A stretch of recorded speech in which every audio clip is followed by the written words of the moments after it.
So let's get going. You have to describe and define the metaverse. I have the man who came up with the word first. So, Neal, in 1992, what was the metaverse? How do you describe it now?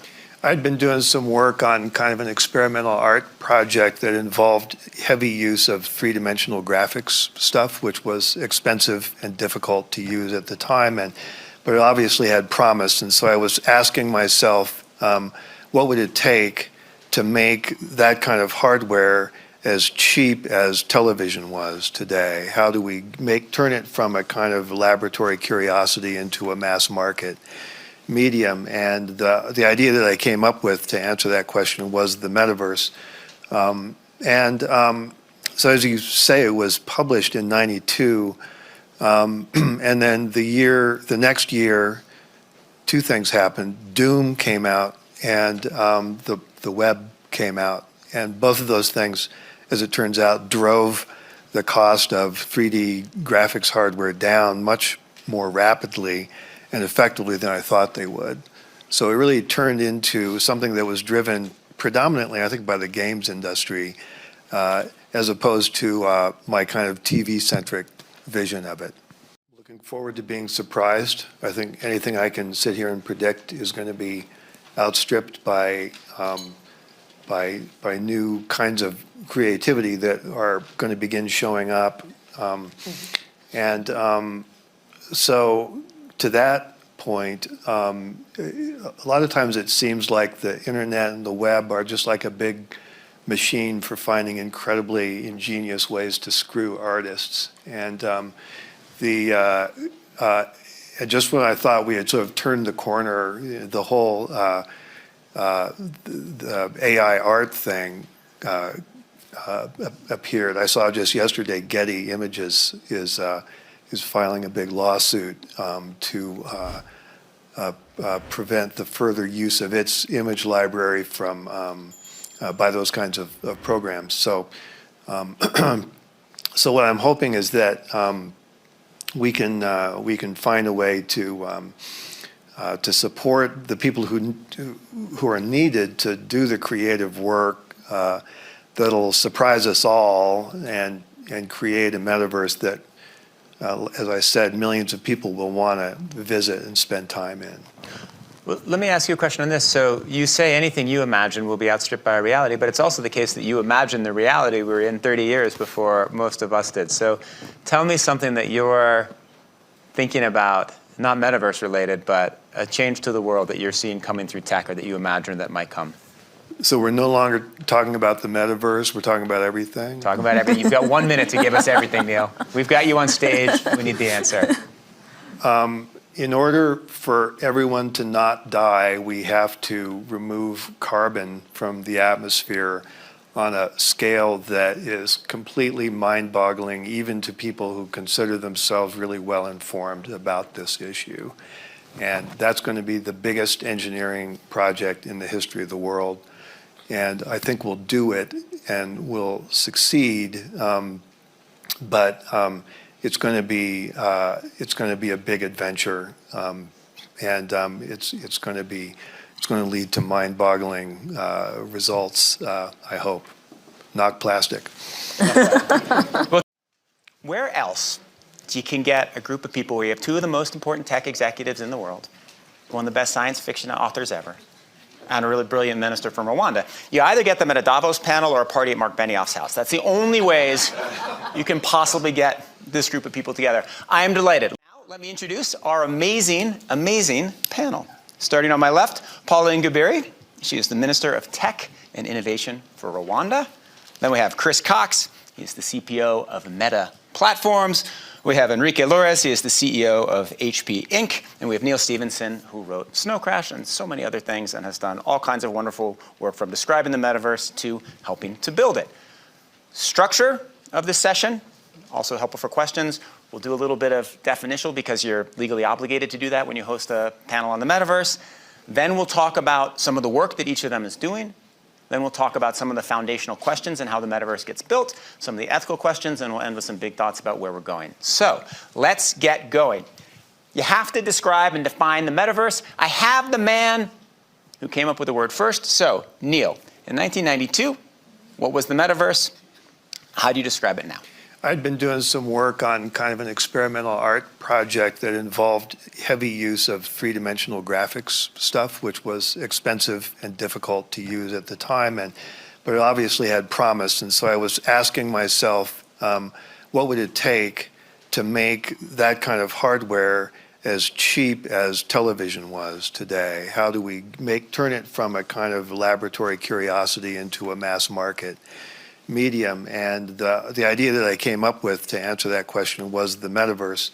So as you say, it was published in '92, and then the next year, two things happened. Doom came out, and the web came out, and both of those things, as it turns out, drove the cost of 3D graphics hardware down much more rapidly and effectively than I thought they would. So it really turned into something that was driven predominantly, I think, by the games industry, as opposed to my kind of TV-centric vision of it. And how do you define the metaverse now? When someone says, what is the metaverse, you say? Nascent. Nascent. Yeah, we've got a ways to go. It's really just in the last couple of years that everything has come together. I mean, the cost of the raw graphics processing power came down a lot, and that's how we get the video game industry. But you need more than that to make. With that, you can make great games. You can make great three-dimensional experiences. But to network all of that stuff together into something that looks like the metaverse, you need, in addition, a lot of networking capability. You need an ability to handle transactions cheaply and quickly and reliably, and a lot of other elements that are kind of less obvious, but haven't really started to materialize until just the last couple of years. Enrique, how do you define the metaverse? I would say it's immersive. Mm-hmm. If we think Anything about that's immersive is the metaverse.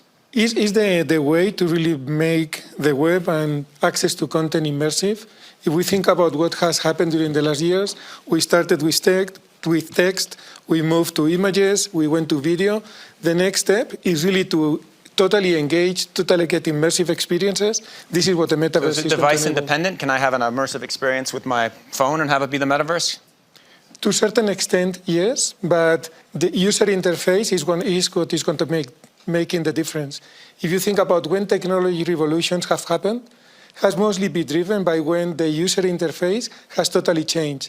When the customer experience is designed in a way that customer really wants to engage and participate. This is what makes it special. I thought technological revolutions were normally driven by the porn industry, but we'll leave that aside for a future Davos panel. I think that was on the list of inappropriate comments. 0 for 1. Chris, do you define it as device dependent? Does the metaverse depend on using AR, VR? No. I don't think so. I mean, I would think about it as like the next version of the internet that gets less flat. You know, the primary metaphor for the internet has been the web page since it was born. You know, we borrowed the language for designing the web page from typography and page layout, and we used thinking about pages to talk about and imagine what the internet is. And then the user interface has been a screen. Yeah. The screen was on our desk, now it's in our pocket. I think computing brings interfaces closer to our senses, to our fingertips, to our speech, to our ears. I think that's part of what we're talking about when we get into the metaverse, is the internet unflattening and having experiences that feel more like physical experiences instead of video conferences and screen experiences. Paula? Well, I think I would also go with immersive, but also really thinking about that space where imagination has no limits. And just this afternoon, I don't know how many of you in the audience have had the chance to go to the Global Collaboration Village for the experience that is there.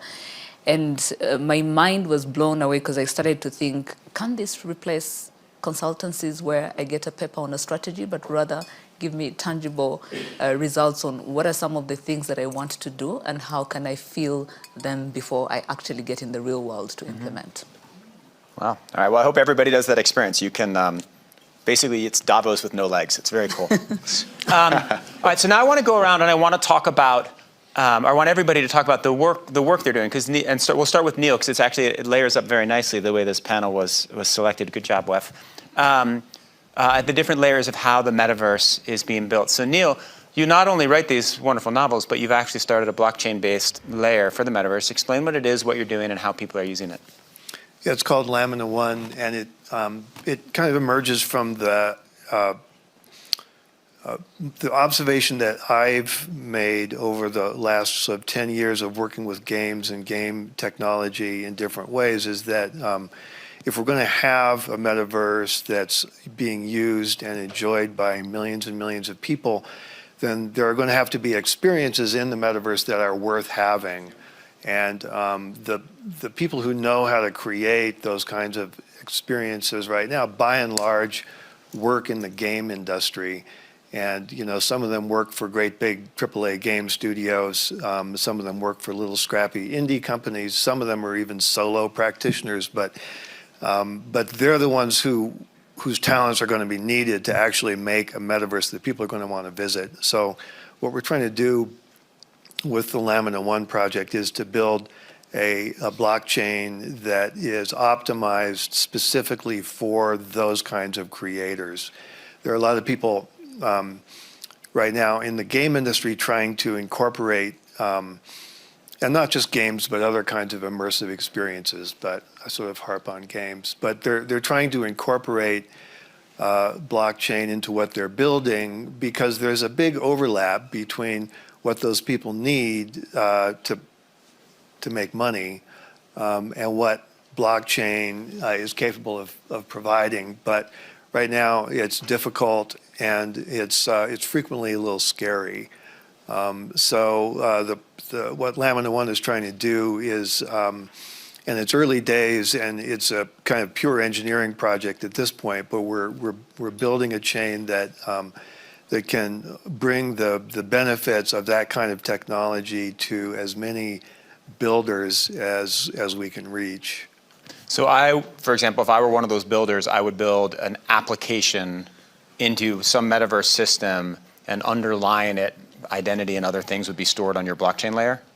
Yeah, so identity is a good example of something that is kind of, if you think of a game, let's say you go on to World of Warcraft or Fortnite or whatever, you're logging onto their server, you prove that you know that you are who you say you are, and then you get access to your avatar, your inventory, all of the stuff that you've accumulated playing that game.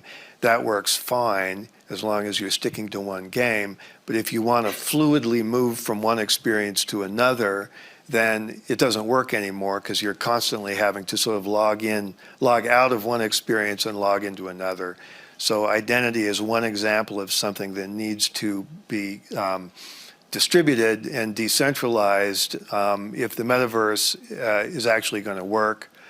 And there's lots of other examples, like just the ability to carry things with you. If your avatar is wearing certain things or carrying certain inventory items, who created those items? How do they get paid? What happens when you try to carry them from one part of the metaverse to another? We think that there are blockchain-based solutions that can help solve those problems. All right, Chris, you want to explain what you're doing and why so many Australian plumbers are using your devices? Yeah, so at Meta, we're basically, it's been about 8 years since we acquired Oculus. Oculus was a small startup that had designed the first really good VR prototype. This was about 8 years ago. John Carmack, who was the creator of Doom, which Neal mentioned earlier, was one of the engineers who helped build a VR headset that was pretty wondrous when you put it on.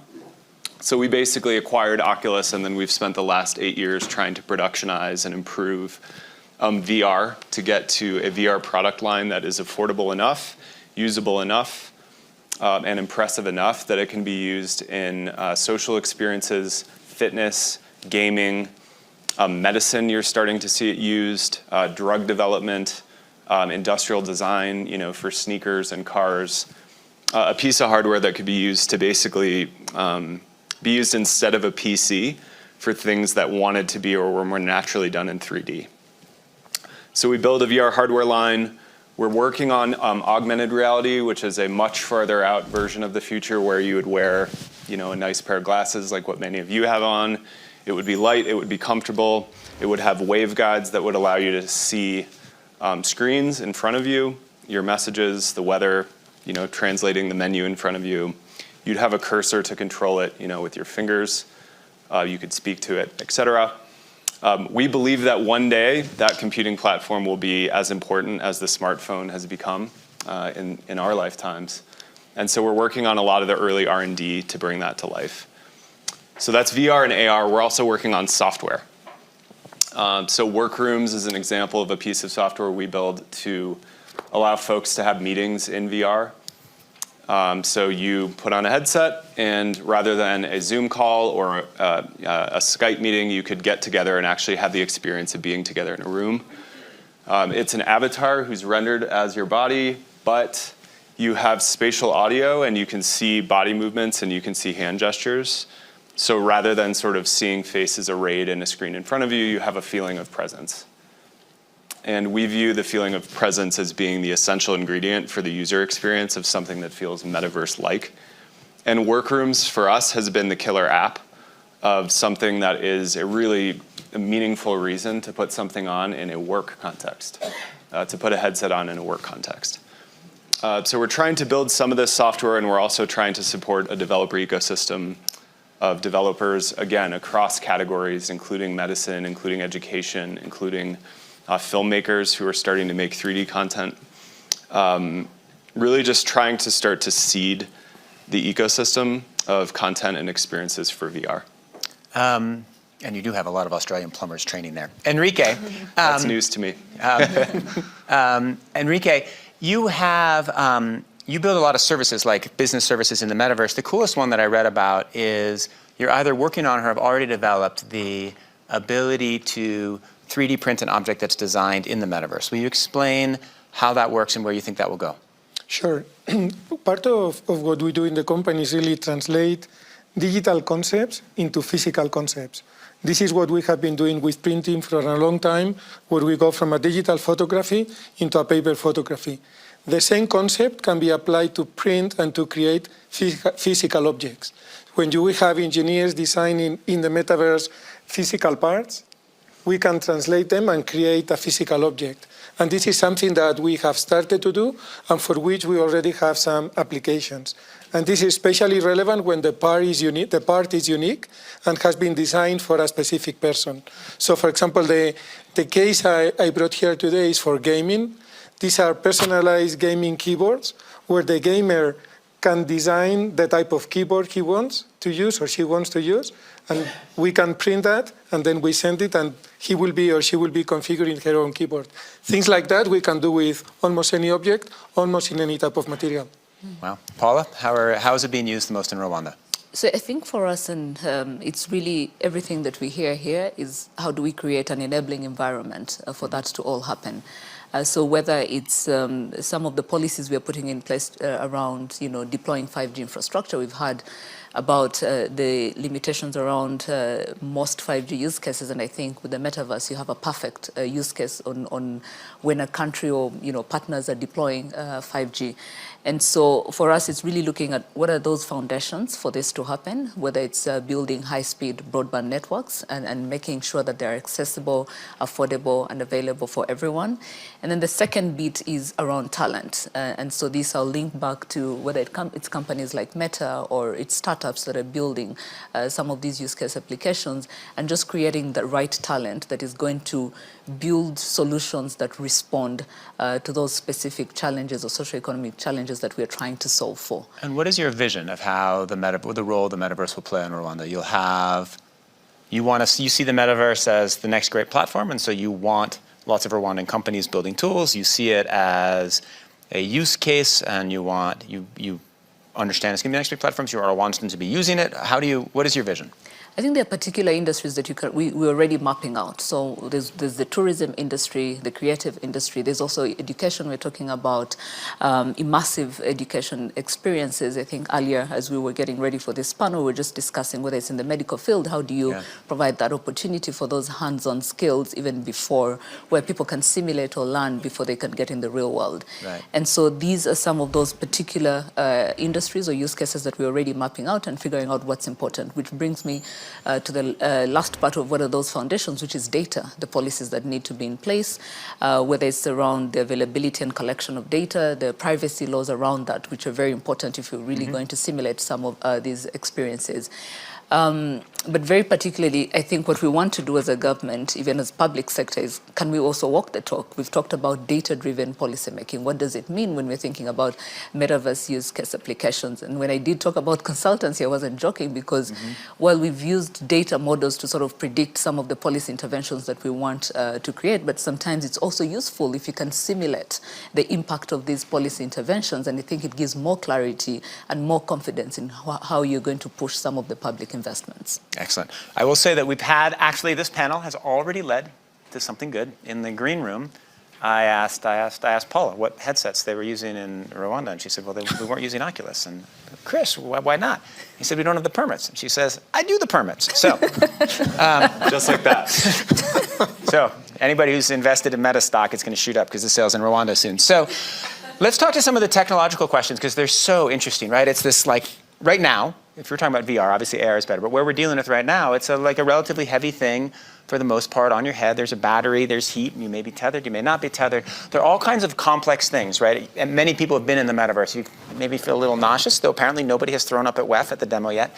You may feel a little nauseous when you do it. There's so many interesting things that we're trying to solve. So maybe Enrique or Chris or Neal want to jump in and say something fascinating that's going to be solved. I'm going to jump in and disagree with you. Excellent. I think that the way that billions of people around the world are interacting with fully immersive 3D environments today using 2D screens. I see, okay. And you wouldn't think that would work because, I mean, we're literally using the WASD keys on a Victorian typewriter keyboard in order to move around in these spaces.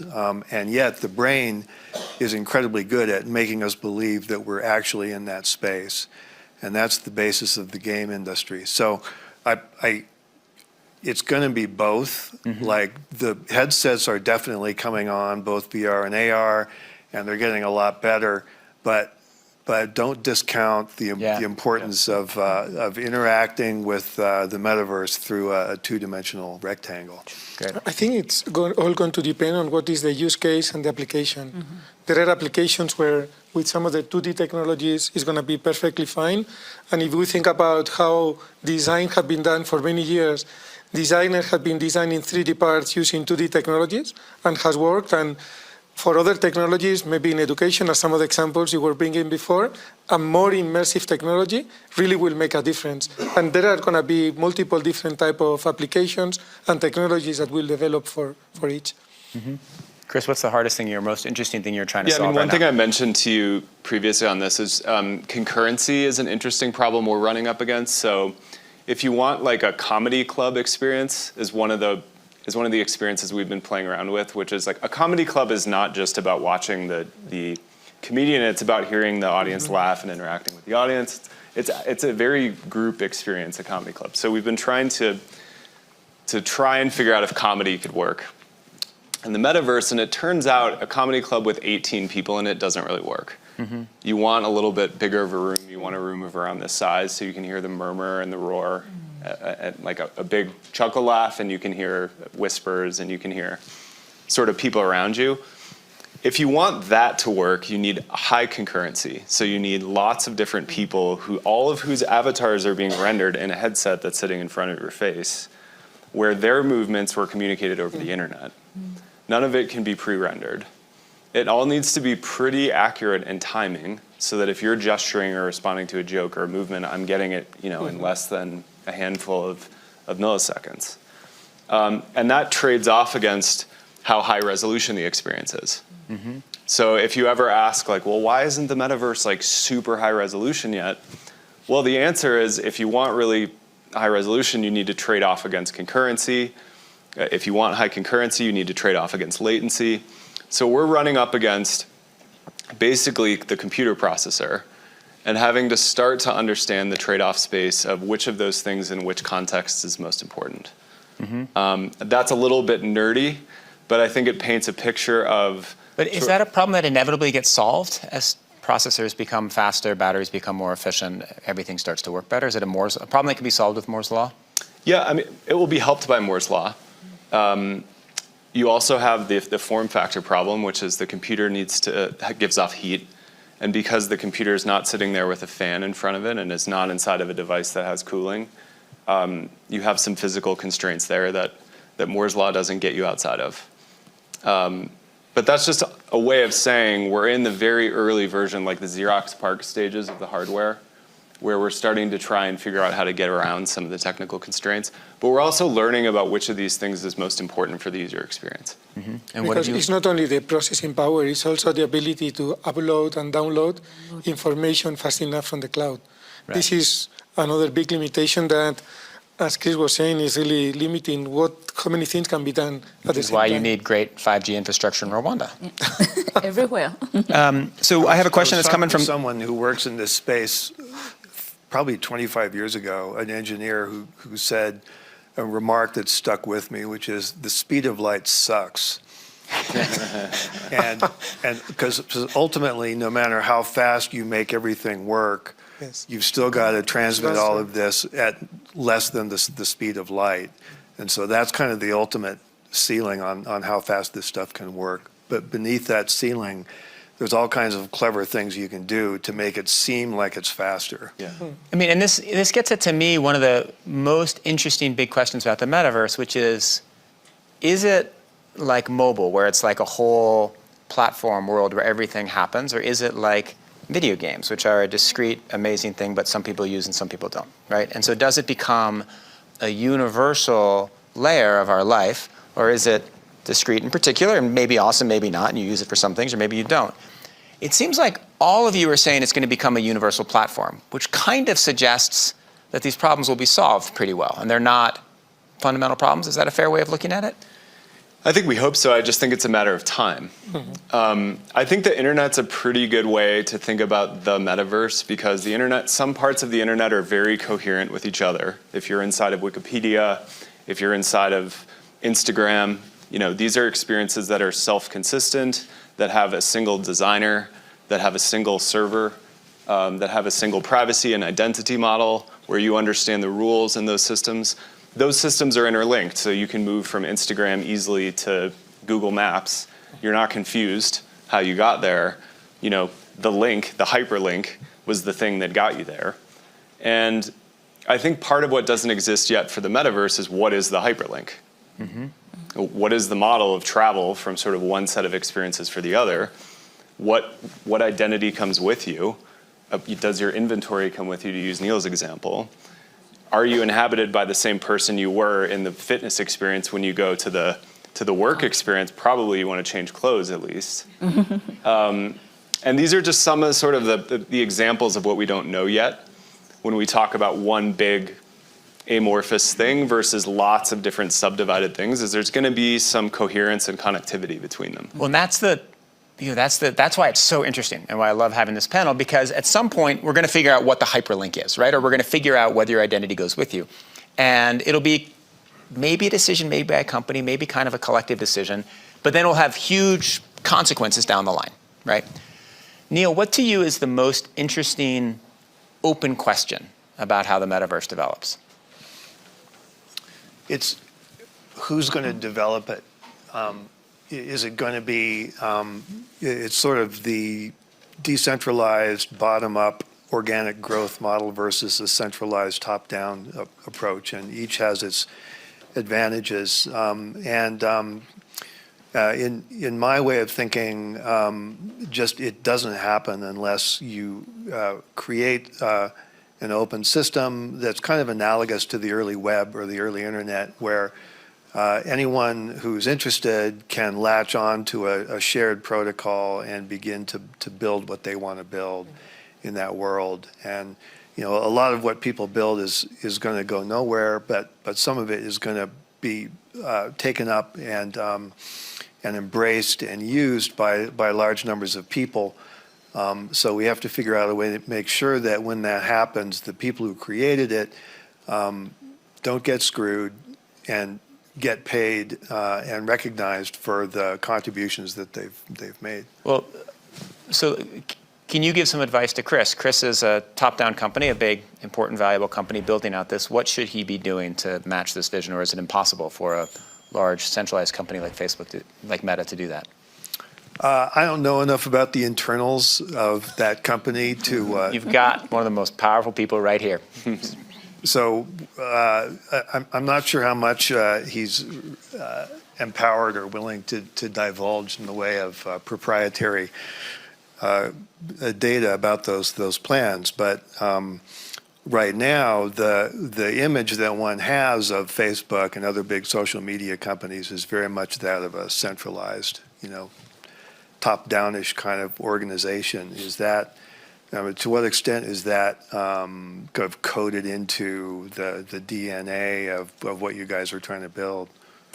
Yeah, I mean, one thing about at least the development of Facebook and Instagram is a lot of it is focused on giving tools to creators and tools to businesses. I mean, the content you see on Instagram is not content that we created. It's content built by tools from people, from businesses.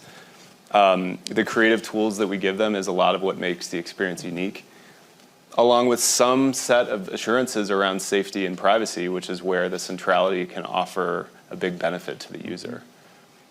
I think with the metaverse, we're probably going to see spaces that are self-consistent, oftentimes offered by big companies. We're going to see spaces that are built by, startups and shops. I think how those interoperate is the most important conversation for making sure that we don't sort of accidentally sort of step on each other's toes. Well, Enrique, maybe you can take a crack at this from your perspective. Would you rather there was kind of a core layer of the metaverse with one big company that sets the rules, keeps everybody safe, a little bit like iPhone and iOS, in which we all put apps and you could sell your software?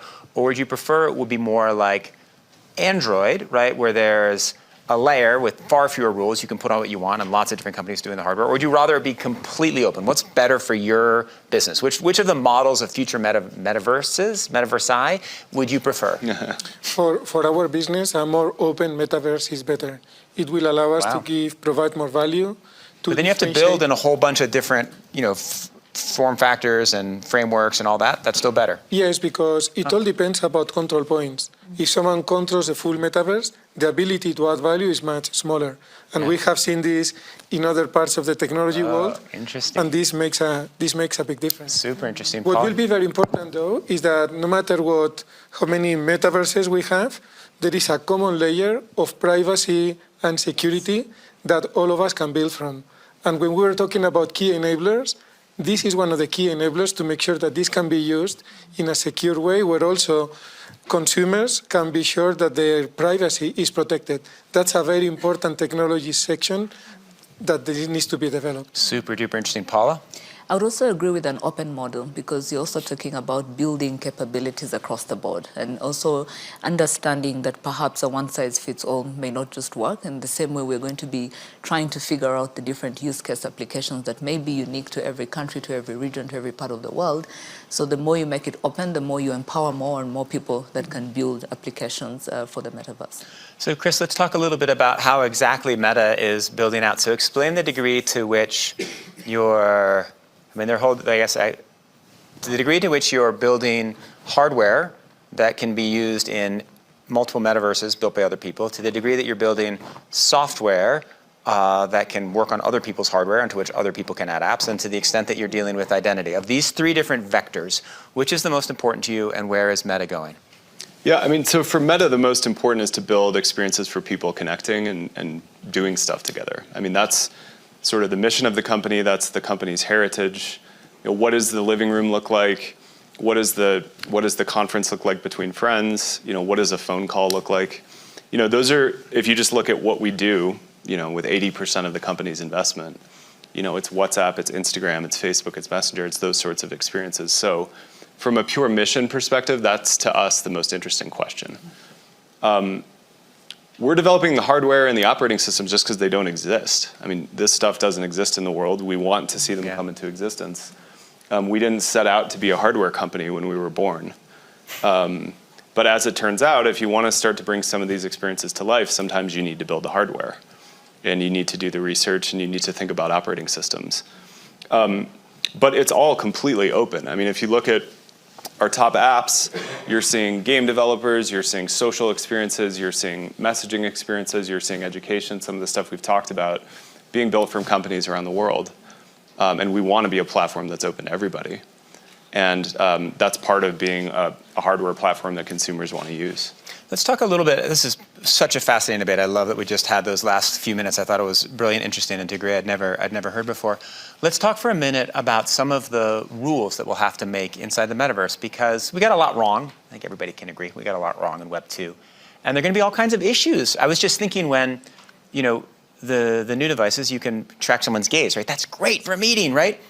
But you could tell whether someone's gay or straight in like 30 seconds if you knew exactly where their eyes were going, right? So the amount of information that you'll have because of how tight these sensors are and these systems are is phenomenal. So what are the most important rules? Anybody can answer this question. What are the most important rules to get right as we move forward? I think one of them is going to be to make sure that the information that is shared about myself is the information that I decide to share. And when Chris was saying, there is different information I want to share when I'm gaming at home versus where I am in the office, I need to be able to make that choice to make sure that my information is protected. That's a very important rule and very hard to develop. So it's something that is going to require a lot of work. Mm-hmm. Neal, is that something? That sounds like one of the foundational questions you're trying to solve on your blockchain layer. Well, we had to think about this a lot at Magic Leap for the reason you mentioned, which is that there's a whole sensor package that is going to learn a lot about you. And to make a long story short, I think this is a really prosaic answer, but I think it's a UX problem, a user interface design problem. I was thinking about this morning when some warning came up on my iPhone that I can't even remember what it was, but it was one of these like vague security warnings, and I was trying to track it down. I'm Googling, who else has gotten this warning lately, and I get a list of people going back like 10 years. Most of that information is obsolete. So I'm left in a state of kind of low-lying dread and anxiety. And it's probably not based on any real security threat. It's based on bad UX, which is not giving me the answers I need and not really giving me a transparent view of which of my data is being exposed on the internet and what isn't. And so just the more complicated these devices and these systems get, the harder those problems become. And just having a screen where you can check a few boxes isn't good enough anymore. As these things get even more complicated and harvest all kinds of additional data, we're going to need better ways to know what's being shared, who's being shared with, and how to control, how to know that and how to control it. I think in addition to the data sharing frameworks, already even as it is today, it's already complex. And so if you think about it in the metaverse, I think it gets even more complicated. But I think to add on to what the rest are saying, there's also the privacy aspect. And even the way you simplify consent, what data am I giving for which experience and for where? Because I think even today, when we look at some of the data protection and privacy laws that are in place and the way they are being implemented, whether it's within banks or insurance companies or wherever it is, it's very complex. You have a very long 24-page consent form that no one wants to read because in that point in time, they really need a service. And so all they'll do is just to check a box. So how do we simplify it so that people are more comfortable and they understand it's not just about the risk, but also they're comfortable with what they are putting out there? Then the other one I'd like to add is around interoperability, because at the end of the day, back to UX and the user experience, you don't want to have siloed use cases where I'm going to be punching in the same data points for almost everything that I want to do in the metaverse. And so how do we make it interoperable, but at the same time cater for these data sharing nuances that will exist in the metaverse? So we need a fully interoperable, totally open multiverse. It's easy to say. That would be I great. think the devil is in the details. What about truth, right? One of the things everybody's been talking about ChatGPT and large language models, and one of the obvious implications for the metaverse is that you're going to have fake characters that look pretty human and you have emotional connection to, you talk to, say all kinds of shit, and you're not going to know whether it's a real person or whether it's generated, and they'll be easy to make. Chris, how are we going to solve that? Yeah, I mean, I think you'll probably have different spaces with different rules. So if you think about the software on your phone, like in some contexts you expect I'm in a company context, I can trust that people are who they say they are, or I'm out on the open internet and the rules are different. I mean, my expectations are different, what I share is different. I use a pseudonym in some cases. And if you just look at... What do you use? What's that? How open are we going to get? And that's probably, I think, how this will play out. And I think the key thing to make this work is what space you're in, and you're never confused about the context. Yeah. So if you're in a private thread that's encrypted, you can share whatever you want. The person who's operating that service has certified and has sort of made the contract with you that that's encrypted and it won't be shared, all the way to a completely open experience. People learn quickly and can make judgments when the context is consistent and when sort of the signposts are clear. Yeah. I think for new experiences is where you really want to over communicate. And I think that's how we want to think about some of these experiences on the metaverse, is like being really transparent and clear and offering a lot of controls, as people come into experiences to sort of tread gently into anything that's new. Enrique and Neal, does that sound right to you? Yes, and a debate we were having this morning in another session is, do we self-regulate ourselves and come together with a certain set of values that we all agree that we are going to follow, or will governments have to regulate? I think that's going to be a big debate over the coming years, and I think most of us are on the camp of the first side. How do we self-regulate ourselves? But we should learn from the mistakes that we have made today, so we don't make them again, because the danger is much, much higher. I'm just going to wave vaguely in the direction of zero knowledge proofs, which is heavy crypto research area that sort of impossible to explain in our 5 minutes and 52 seconds.